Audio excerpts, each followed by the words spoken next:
What's going on, guys? It's Elias. Welcome back to another video. We got some cobwebs in there. Get them out of there.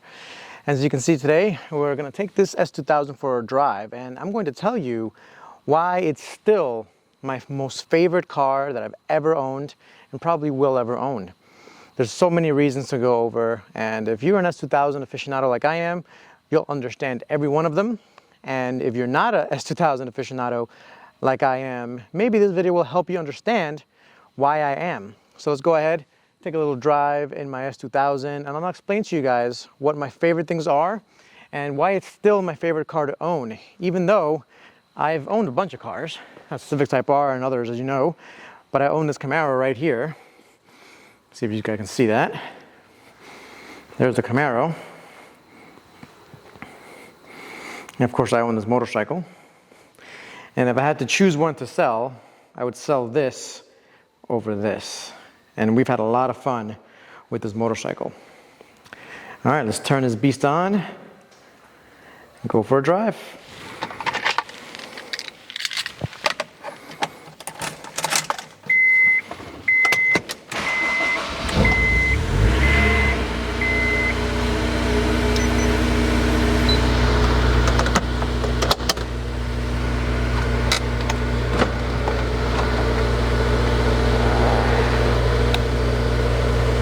Oh yeah.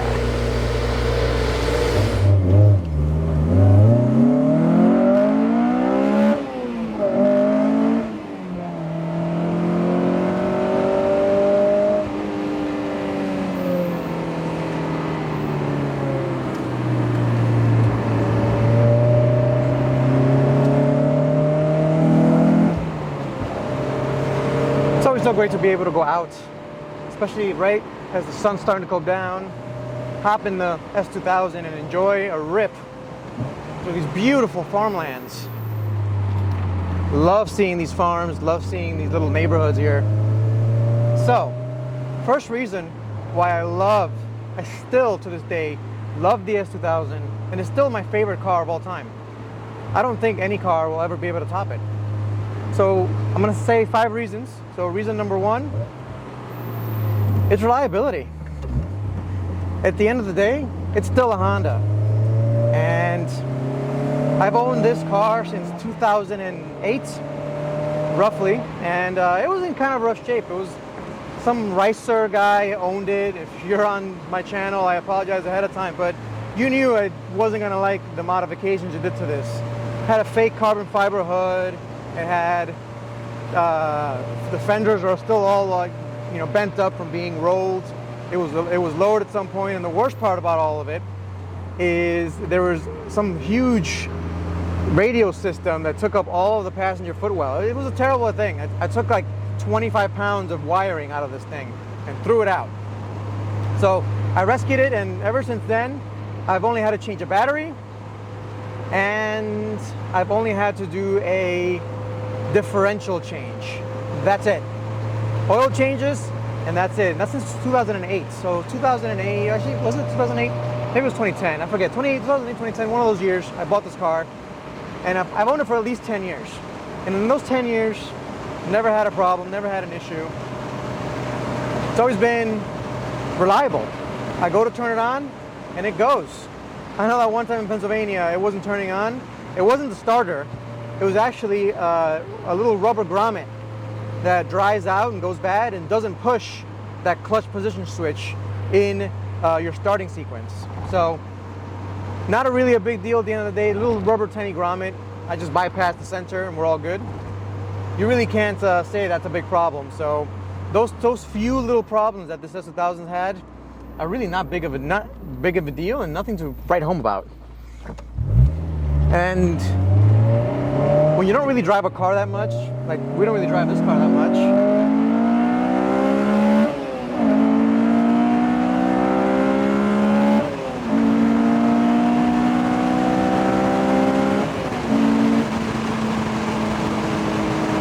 wow, what a nice car. What an awesome car. When you don't drive a car that much, they tend to break down much faster for some reason. And you sit there, small mice get into it, little squirrels get into it. Things happen in there. So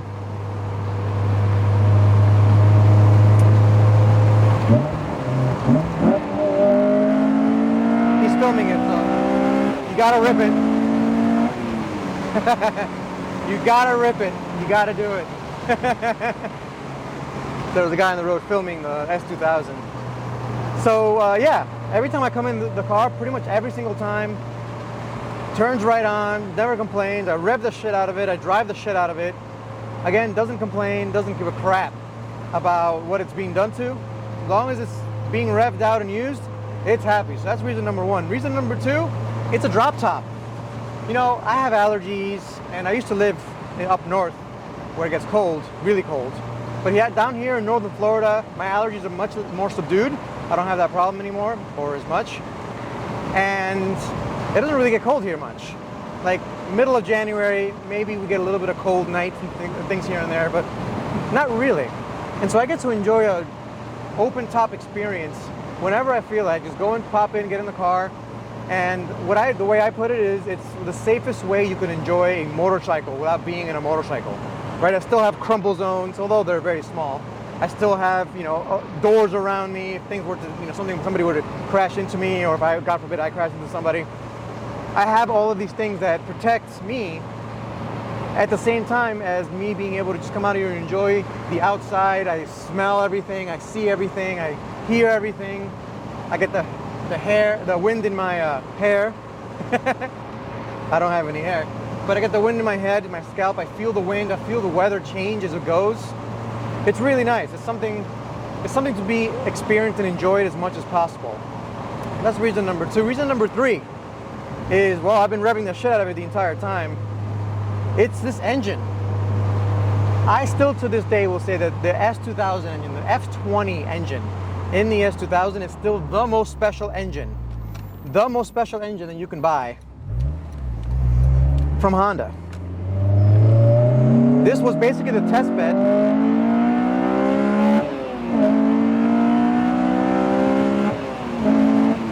This was a test bed for the K20 and the K24 series that everybody loves. Honda used this engine to test different technologies that would allow the K20 and K24 to be as good as they are. Now, those engines are technically better in terms of putting down power than this engine is. It's also, those engines are also considered to be more reliable. Turbocharging this engine is a mistake. They're not as strong to take boost. I mean, they're known to take a decent amount of boost, but they're not quite as strong. The K20 and K24 are stronger, but no engine out of the factory came out with a 9,000 RPM redline. This is the only one. In fact, this is the only Honda engine that was brought to the United States with a 9,000 RPM redline. If you don't think that's special, I don't know what you're thinking, but for sure, outside of maybe a special Ferrari engine or maybe a Lamborghini engine, and possibly the brand new C8 Z06 engine that copied a Ferrari engine, possibly that one could be as special as this. But this, right now, from all the engines that I've ever seen or driven or heard, this takes the cake. Every single time I hear the S2000 on a racetrack or just passing by, it just sounds so fierce, especially at that 9,000 RPM redline. So that's number three. Number four, I mean, where else are you gonna get a suspension and chassis that's so tailor-made like this? And really number four is the fact that this engine and chassis and everything that you see here, the seats, everything here was made to no compromise. This was Honda's 50th year anniversary present to itself. And there was a blank check. Here you go, Honda engineers, build whatever you want. The guy that engineered the NSX suspension, the Shigeru Urahawa, I believe is how you say his name, I'm probably butchering it, but he's the one that designed this. The guy that works currently on Type Rs and previously on Type Rs also helped design this. This chassis, this whole car was made in the same factory that builds the NSX, the Acura NSX. So it's mostly a lot of it was hand built by, as Jack from Savage Geese would say, Takumis out of Japan. And my God, you could see it. Everything is just quality. There's no compromise here, right? And I would say that maybe there's some compromise in possibly the transmission they use and possibly the differential, but this is still the benchmark. This transmission is still the benchmark for which other manual transmissions are held to in terms of, you know, great transmissions, great engagement. I mean, you downshift it, it's such an engagement shift. You hit it to red line, you get it to red line, it's wonderful. It's hard to complain about that. So people say that, yeah, maybe the differential, and it did break on me, but I think that was just a design flaw. They never thought people, hooligans like us, would take this car and start ripping it like we do. But hey, lesson learned, right? They upgraded the AP2, the second generation differential was upgraded. So that's why I love it so much. It's unique in Honda is that there was no compromise made.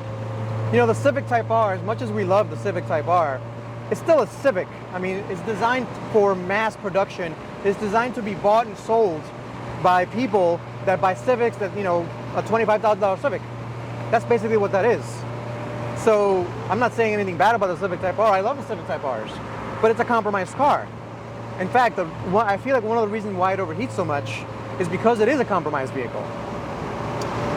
S2000 goes down in history books as one of the very few vehicles mass-produced by any manufacturer without any compromises, and that's why it just holds such a special place in my heart.